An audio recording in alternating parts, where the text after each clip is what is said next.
Добар вечер.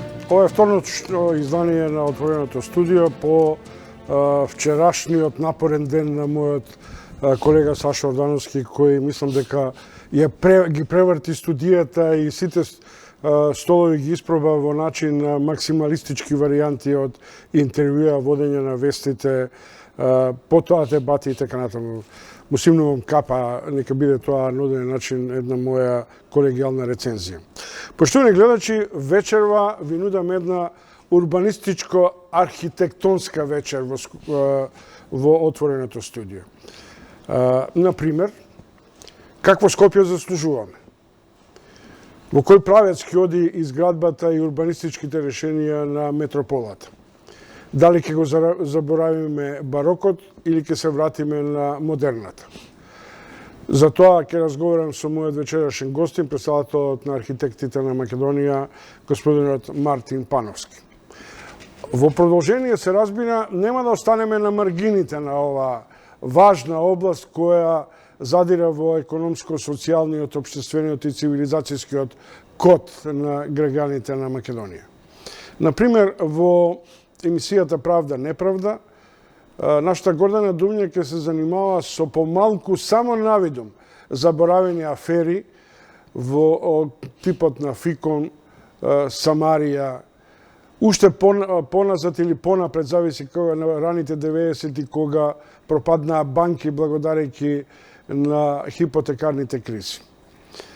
И на крај, во така наречениот во граѓанскиот форум, со еден телевизија, јас со вас, вие со нас, ќе ви го поставам прашањето за кој имате време да размислите. Дали воскрснува еден нов тип на современо урбанистичка архитектонска мафија? Добро вечер за Мартин Пановски. Добро вечер. Бев на денешното ваше, би рекол, експо на архитектурата во регионот со прилично повикани имиња и од регионот. Но она што ми остава впечаток не е промоцијата на спонзорите, туку во кој правец оди современата архитектура, во кој правец оди урбанистичкиот развој, на каков начин ќе се имплементираат во модерните градби или во модерното Скопје новите стандарди на екоенергија, заштита на човекова околина. Или ние и натаму ќе си играме мајтап со граѓаните и со просторот со кој владееме. Да. Вака, светските текови, мислам и дека не може да се кажат, се движат таму и таму. Значи, како што беше на конференција, имавме гости кои што беа 12 презентери всушност и плюс модератори, чи некои си 16 архитекти разговара за архитектурата. Беа презентирани, беа од 7 земји, значи имаме од различни делови од светот. И се виде архитектура која што е комплетно различна. Значи имате и мали проекти кои што се многу значени за нас како архитекти, кои што покажуваат некој пристап кон зеленило, кон некој дух на живење на градовите, популарно кажано sustainability, а од друга страна видовме и крупни проекти, крупни зафати, кои што значат некај мешана намена, тоест mixed use проекти, каде што имате станови, имате шопинг, имате култура и така натака. Кон тоа цели светот. Светот всушност цели кон нормално работење. Не може да кажеме дека овдека е нормално работењето. Оној дел кој што кај нас популарно сакаме да кажеме енергетски ефикасни објекти и така натака, тоа е веќе стандард. Ја лично како архитект се нервирам кој ќе ми кажат еколошка е зградата. Ако фино еколошка е, али нема доволно прозори, катастрофална функција има и зградата не е добра. Тоа самото кај нас кој ќе кажете еколошка е као дека е добра. Не е добра. Дури мислам дека и многу малци има од тие кои што се прогласени како еколошки. Тоа е само ефтин маркетиншки трик. Особено кога ставаме ефтини прозори и така натаму. Да, не, видите. Тоа е еден стандард. Да. Тоа е еден стандард, не треба да се фалите со тоа. Тоа е стандард како да мислам кај нас има проблем што примери, немате доволно осветлени простори, имате мали простори по стандарди. Зборувам за становање. Што имате мал стан кој што е ван сите стандарди, затоа што едноставно сме ние сиромашна земја и луѓето ги купуваат тие станови. Проблемот што настанува, затоа имате регулатива колку е минималните стандарди, затоа што тоа подоцна се пресликува на социјалниот живот на луѓето кои што живеат таму. Они кои го купуваат станот не се свесни како живее, каков фидбек ќе има станот кон нивната психа. Тоа подоцна се искажува. Затоа постојат тие. Не сме ги измислиле ние затоа што така ни текнало. Студии се правени од пред еден век, ако не и повеќе. Но ако е комбинацијата на нови архитектонски решенија или плурализам на архитектонски решенија меѓу традиционалното, новото и така натаму, кои се за вас обврзувачки, кои се за светот на урбанистите и архитектите обврзувачки критериуми? Така, Биеналето на архитектура беше есеноска, нашето, венециското беше претходно. Темата која провеува и која што всушност е и документ кој што оваа држава го потпиша преку Министерството за култура, тоа е една декларација која што се вика Баукултур. Таа е потпишана во Давос, мислам дека точно пред една година. Во Баукултур се наведени насоките кон кои ќе се движат државите кои се членки на Европска Унија и оние кои што претендираат. Меѓу нив сме и ние. Во Баукултур е дека во декларацијата е ставено дека архитектурата е една од главните рамки на културата. Дека не е градежништво. Биќе најголемиот него имаме само ние проблемот. Го има сегдека. Кај нас архитектурата ја сместуваат во градежништво. Во таа декларација е пишано дека владите преку Министерството за култура, но комплетните чинители на decision makeri ќе се трудат да се што е створено од човек биде издизајнирано и биде пријатно за живот. Потоа дека мора да се грижиме за екологија и главно што кај нас мањка е дека страшно многу треба да се грижиме за културното наследство, но не од аспект да бидат споменици, тука да биде интегрирано во нашиот живот. Ај поред. Може? Може. Знам, асоциацијата ќе стигнеме и до Скопје. Така, ова е нешто што како асоциација сакам да го буткаме, усвари би требало Министерството за култура да го бутка. Биќе таму е обврзано Министерството за култура дека ќе ги информира сите чинители, дали е тоа Министерство за екологија, дали е Министерство за транспорт и врски и така натака. За жал тоа не се случува. Дури нема ни слух, бијќи асоциацијата не доби ни пари во оваа распределба скандалозна што беше, не добивме пари за Андреа Дамјанов. Тоа се некои 30.000 денара. За стожерот на македонската архитектура. Отприлике дека у суштина бараме пари за да биде под покровителство на Република Македонија, не дека тие пари ќе решат нешто. Мислам дека не знаат, да.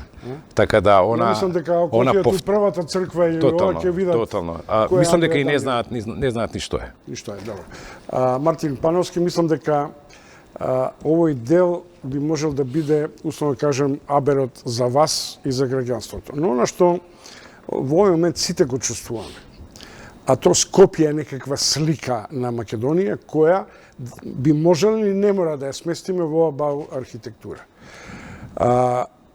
Дали тоа значи дека се откажавме од Охридската куќа, па го внесовме барокот на големи врати на нешто што до оден начин не вирее на оваа почва. Па сега можеби ќе се вратиме на модернизмот, пошто Скопје на оден начин беше некаков предвесник во југоархитектурата, да не зборувам сега за големите дела кои се направени од нашите познати архитекти Уки, Влада, Ману и така натаму. Што вие мислите? Кај одиме ние? Значи, вака, ние како архитекти, значи јас зборувам за себе лично, а биќе ова другото што го спомнавте, не сакам да ги наречам луѓето архитекти. Тоа од секојаш го кажувам. Тоа се луѓе кои што дипломира на архитектонски факултет. И ако земете малце прочепкате, дали пред Скопје 2014 пред тој барок што го кажувате, што дали нешто имаат сработено. Еден човек може би има, али друго не. Така да, тоа беше буквално политичка одлука и политичко дизајнирање некакво на... Кој може да им даде таква моќ да се играат со проектирање на нешто што, например, не вирее, или дека треба ние да се навикнеме на барок кој... Видете, тоа беше комплетна шизофренија. Така, тука ја и не сакам да влегувам. Стварно мислам дека треба да се прашаат психијатри зошто е настанато. Инаку, модерните текови од секогаш се, значи во светот, архитектурата се движи по една, да не кажам, дури бавна линија. Модернизмот не е напуштен нигдека во свет. Тој само има различна форма. Има различна теорија, има различна суштина, можеби. Но оди напред, никогаш немаме враќање назад. Дури оној постмодернизам што се има јавено, всушност е малку присутен. Збориме во архитектонската пракса и во архитектонската теорија. Повеќе ви е присутен деконструктивизмот, кој што исто е правец од постмодернизмот. Така да тие се ексцеси кои ќе ги видите насекаде као Скопје 2014 суштина, повеќе нормално во приватни инвестиции. Не можам да кажам дека архитектонската мисла во Македонија некогаш застранила. Ова е буквално упад. Вие земете ги и ќе ги видите дека се тоа 5 архитекти кои што поголемиот дел работеле во општина, као инспектори и така натаму. Значи немале проектантски бироа. Тоа што го праве овде. Втора работа што ние мислам дека ни недостасува едукација. Зборам општо. Као што и кажавте сами, не знаат кој е Андреа Дамјанов, можеби и ние како архитекти сме виновни зашто не сме го популаризирале. Доволно. Пановски, не се чувствувате поразени како асоциација без оглед на реакцијата на ЦИГИ, на експоненти во претходниот состав, сегашниот состав, околу тоа стоп за барокот, стоп за оваа квази уметност која не обкружува? Да, мислам дека ја лично не се осеќам поразен, мислам дека нити ЦИГИ, нити Сања, кои што двете они го понесоа најтешкиот период во асоциацијата, мислам дека не се осеќаат поразени заради тоа. Можеби сега се осеќаат поразени, бидејќи тоа се уште стои. Тоа, ако ме прашате дали се осеќам поразен дека 2 години ништо не се случува, можеби ќе ви кажам да. Што би значило дека треба да се случи? Да бидам вулгарен, ќе ги симнеме, да речем условно кариатидите или барокните статуи и така натаму? Не, прво ќе побараме одговорноста. Добро. Затоа што ако не ја побарате одговорноста, тогаш ова може да се случи повторно. Кој ви брани? Да не кажам дека и се случува во други мерки, во други градови не е со таков дизајн. Урбанистичка архитектурска дел, зашто клиентелизмот и криминализацијата треба да се занимава друг. Буквално, видете, сите градби кои што се таму, почевши од одлуката натаму се, од одлуката за пример споменик, поставување треба да биде во собрание. Доколку не е споменикот за особена значај за општината. Ниедна одлука на општината не е дека е од значајност за општината, туку дека е значаен за македонскиот народ. Од тука се натака ви е ништовно, што значи дека дозволите и се натаму е ништовно. Тоа е дивоградба. Тука треба сега да кажеме, од сега натаму почитуваме закони или ќе си играме. Значи може да кажете, го рушам, го легализирам и имате трета опција, правам специјален закон за чудото Скопје 2014. Само една мал отклон. Ако мајка Тереза споменикот, односно спомен куќата, е некаков синоним на комплотна незаконитост, на урбанистичка грешка дека е наместено на, да речем условно, на активен пат или активна трансверзала поврзување. Што значи дека е дивоградба. И на оден начин вашата оставка одеше во тој правец. Што ќе правиме? Ќе го легализираме? Па ќе му даеме некаков нов... Не може да го легализирате, бидејќи кога ќе влезете во легализација, прво нема употребна вредност да влезете во легализација. Значи не е оформен простор. Тој објект, тоест таа скулптура Мајка Тереза, едноставно не може да го легализирате ни по овој закон. Сега, ако земете да повторите постапка за сето тоа, вие го правите истиот криминал како и претходно. И ја не можам да сватам дека една скулптура, прво што е кич, страшен кич, второ што е иницијатива на осуден криминалец, една влада сака да ја доврши. Мене ми е несфатливо, некако како архитект, како граѓанин ми е несфатливо. Ај малку за спомен белезите. Например, многу ми навелат, да ги оставиме двата грандиозни Филип и Александар, како и да е, дека има мали минијатури за големи личности регионални кои би можеле да бидат дислоцирани. Например, Цар Самуил би било локацијата приближно до негова Беласица или Струмица. Или да не зборувам за Методи Ченто и така натаму. Дали тоа би можело да го ослободи целиот простор во кој сме заробени под пресија на Македонија низ 20 века, а при тоа да немаме некаква културолошка и социјална комуникација?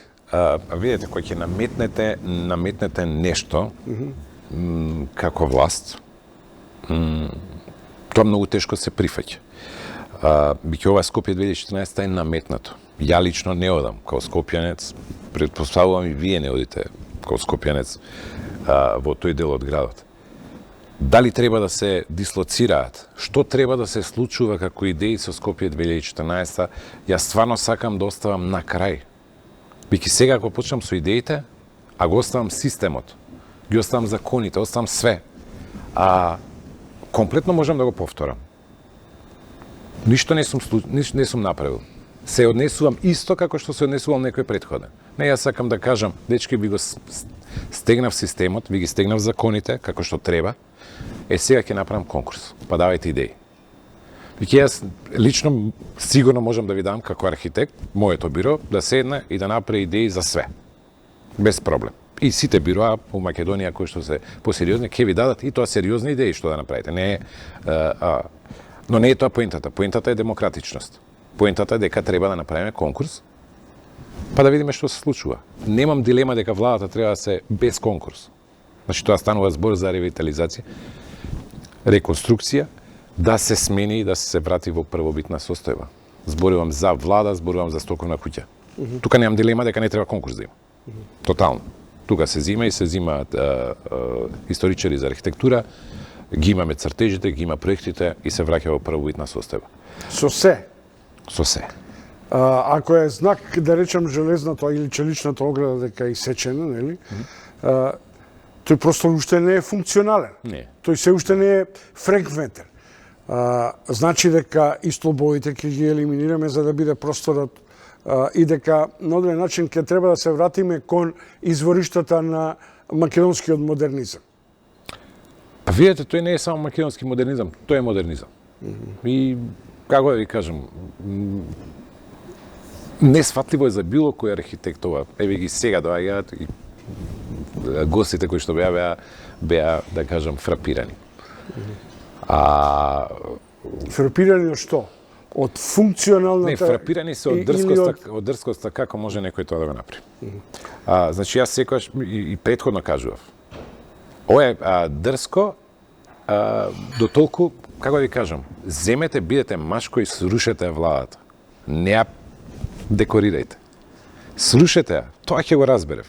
Срушете ја стоковна куќа мост, изградете стоковна куќа нама, изградете нешто. Тоа е, како да кажам, сега да не звучам шовинистички, ама машки пристап. Ова е, како да ви кажам, земавме паразитски. Имав еден гостин архитект, нашенец во Париз, кој ми посочува дека евентуалното, да речем условно, задирање на Шанзелизе во нивната готика или мешавина меѓу готика и барок е казниво кривично дело. Нормално дека е казниво. И тоа е всушност културниот код. Значи, видите, ова све казниво кривично дело. Значи, во Закон за градење и за урбанистичко планирање имате кривични пријави. Кога кажувам одговорност, на тоа мислам. И тоа на сите учесници таму. Кој дал дозвола, кој ревидирал, кој проектирал и така натака. Велите дека вашите гости на оден начин се шокирани од тој амбиент после преку Вардар. Меѓутоа во еден период, мислам дека пред 3-4 години, уште дека не беа јавното обвинителство, Народна банка и кој се тука не е набиен, МНР, кога ја виде кохабитацијата на македонската опера, белата, наспроти, позади некаков оцјај на џамијата, наспроти филхармонијата и првите знаци на барок, рече дека ова комплот на една архитектонска кохабитација. Сгреши или не предпоставуваше заедно дека тоа ќе биде... Кој? Значи имате архитекти и архитекти. Јас имав прилика, имавме гостин, професор од Бугарија беше дојден тука. Имавме некоја соработка со син му. Син му е моја генерација. Бејќи со кола доаѓа, прва работа пред да дојдат кај нас во студио, поминал да му го покаже, да му ја покаже операта и да му го покаже урбанизмот, бидејќи мајка му, тоест сопругата негова, е урбанист. Као фантастично урбанистичко решение на река. Дека имате опера, дека ги имате комерцијална, имате градски трговски центар, чаршија и така натаму. Не знаел што се случува. Кога дојде кај нас во биро, човекот буквално се расплака. Бидејќи го знае Скопје, бил и председател на асоциација на Бугарија и така натака. Он беше фрапиран. Од Сиднејската македонска опера стигнавме до... Син му се смееше, бидејќи помлад, не го видел претходно и така натака, тој ке и така натака. Значи ние земавме, ставивме на јавни простори. Сега се случува она во Македонија каде што не смееме да градиме. За тоа што некој зема и стави на јавен простор, и тоа на апла јавен простор кеј објекти, за да ја скрие операта, да не се види случајно. Имавме на првиот шер конференција пред 2 години гостуваше колега кој што работи во Заха Хадид. Кога го види објектот, Заха Хадид е прочуена по таа архитектура, он беше фрапиран дека е граден во 70 години. Така да, проблемот со нас не е толку до архитектите. Е и кај архитектите, бијќи едноставно веќе се уморија. Кој до конкурентите, урбанистите? Не, и урбанистите се уморни. И главниот проблем е што оваа влада не го смени начинот на кој што се бира кој ќе работи проект. Збориме за државни тендери. Во моментот, 10 години, 12 години, нашиот градови и нашата архитектура, зборам државна, ја работат најефтините архитекти. Што сакаме? Ќе одите на тендер, па од најниската цена на тендер ја спуштате цената, кој е најефтин, тој добива. Нити ви интересира портфолио дали има, нити дали е наградуван негдека, ништо. Најефтините архитекти ви обликуваат државата. И доволно добро е. Јас стварно се чудам, алал да им е, како успеваат вака да ја направат. Пановски, во еден период во мојата професија пред околу 20 години, кога го изустив зборот урбана мафија, реакцијата беше па во студио ти се дел од актерите на креаторите на тоа. Но ми се чини дека одам низ Скопје и не можам да забележам дека вашата гласност допира, например, до архитектот на големиот новиот кинески ѕид на булевар 8 септември, зграда која... Кој е архитектот? Тоа треба вие да знаете. Ја нити се интересирам, знам дека се профилира некој собственик, инвеститор и така натаму. Ја не го знам.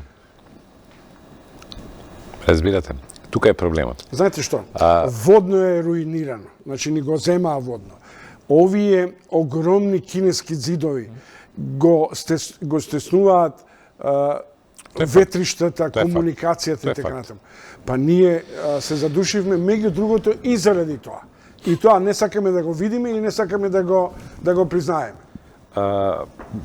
Пак да се навратам. Ако ние како држава не ги смениме законите и тоа сериозно, бидејќи сега се подготвуваат некакви измени на закон за урбанистичко планирање и за градење, кои што не знам какви се, бидејќи не сме консултирани као асоциација, иако беше најавено нели дека ќе се соработува со невладините и така натака, но тоа не се случува. Не знам кој ги пишува, едноставно.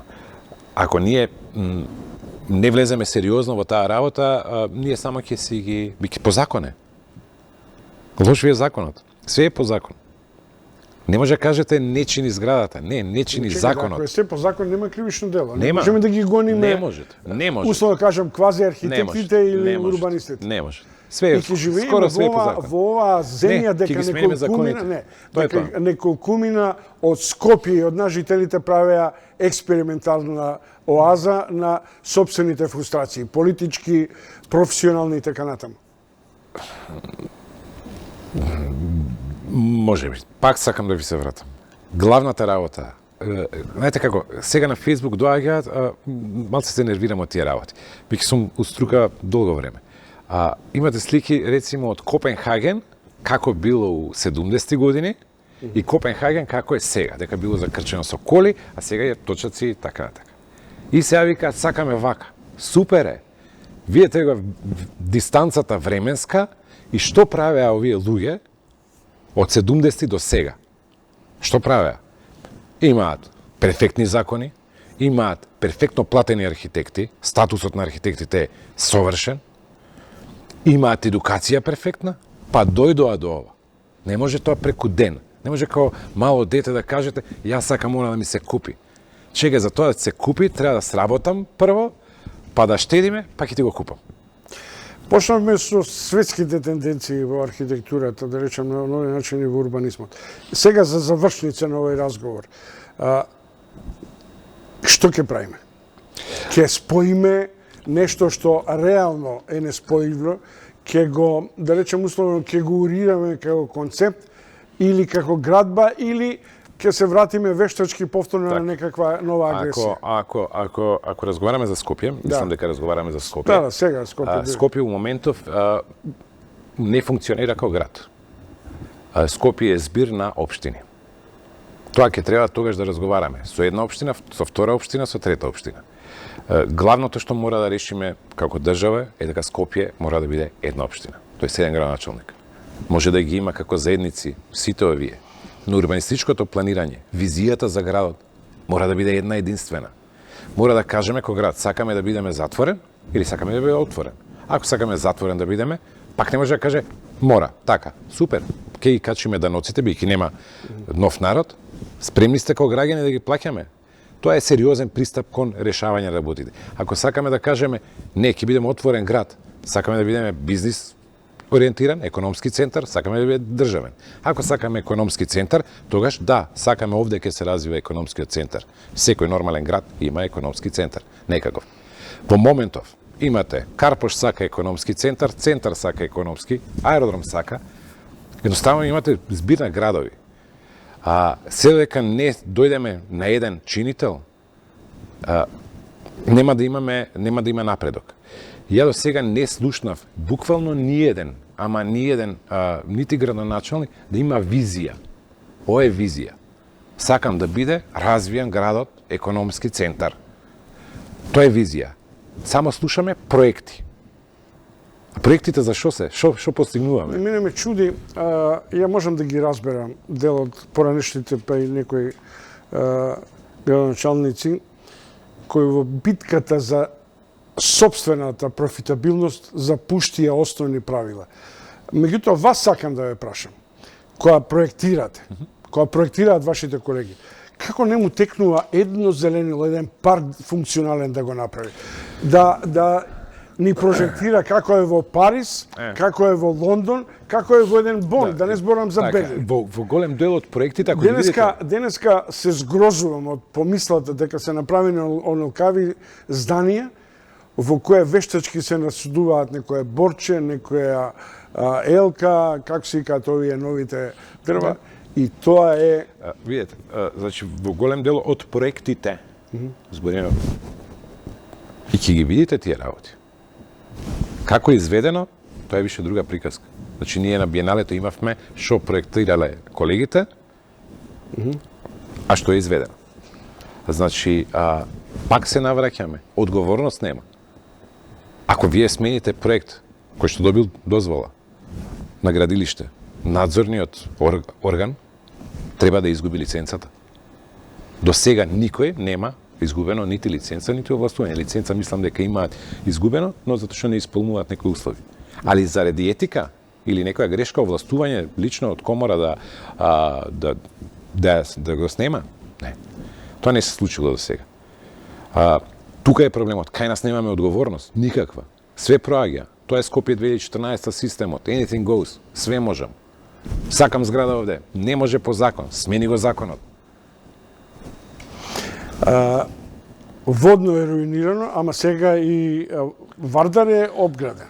Ај оставите ги галиите. Погледајте во Карпош, погледајте во дел од аеродром, тоа се брани кој функционалноста, да речем условно на реката, на воздухот, ја попречува за една здрава, еколошка и било каква урбанистичка средина. Да. Имаше ли, еве јас ке прашам, не можам да одговорам на тоа прашање, затоа што тоа прашање за, како да ви кажам, во нормална земја, тоа ќе си функционираат и инспекцијски служби и све. Кој поднесе одговорност за 21 жртва за обиколницата која... Да. Готово, во држава каде што имате 21 жртва и никој не поднесува одговорност. Што сакате од таа држава? Нема, не постои држава. Да бидеме јасни. Тоа е едно нешто што јас на некои предавања кои ги држам, цело време се уште го кажувам. 21 жртва. Ние како архитекти не сме само за куќи да цртаме и дизајнираме. Тоа е она што Македонија мора да сватат. Значи, нашата струка е со палета на интерес мора многу работи да знаеме. Тоа е и дел од урбанистичко планирање. Значи, песимизам го претворите во комплетен, комплетна харанга на безпомошност. Јас стварно се надевам дека ќе ги размрдаме работите и дека мислам дека и приближувањето наше кон овие земји кои што се, да кажем, нормални, мислам дека ќе ни наложи. Значи, јас цело време ќе ги оттрљам оној бау култур подпис на владата дека ништо не прави за тоа. Еви сега ќе им кажам. Нека остане тоа за нив. Мартин Пановски, претседателот на архитектите на Македонија, гостин во студиото, разговаравме како повод денешниот собир на регионалните архитекти околу тоа каде оди архитектурата, каде оди градбата. Поштовни гледачи, овде завршуваме, следуваат вестите, таму ќе имаме неколку гости кои можам да ги најавам. Тоа е Горан Ангелов, еден од ВМРО-ските кадри, поранешен градоначалник, кој е еден од само кандидираните или пријавените за можна замена на лидерската позиција на Мицкоски, а потоа ќе се обидеме да ви презентираме промоција на книгата на словенечкиот амбасадор во Македонија Ексклузив за еден, да речем условно, измислен лик кој во Словенија стана синоним на херој, дипломат, воин, а се работи за литературен лик, Мартин Крпан. Поштовани гледачи, само за момент се ослободувате од мене, гледајте ги вестите во 20 часот.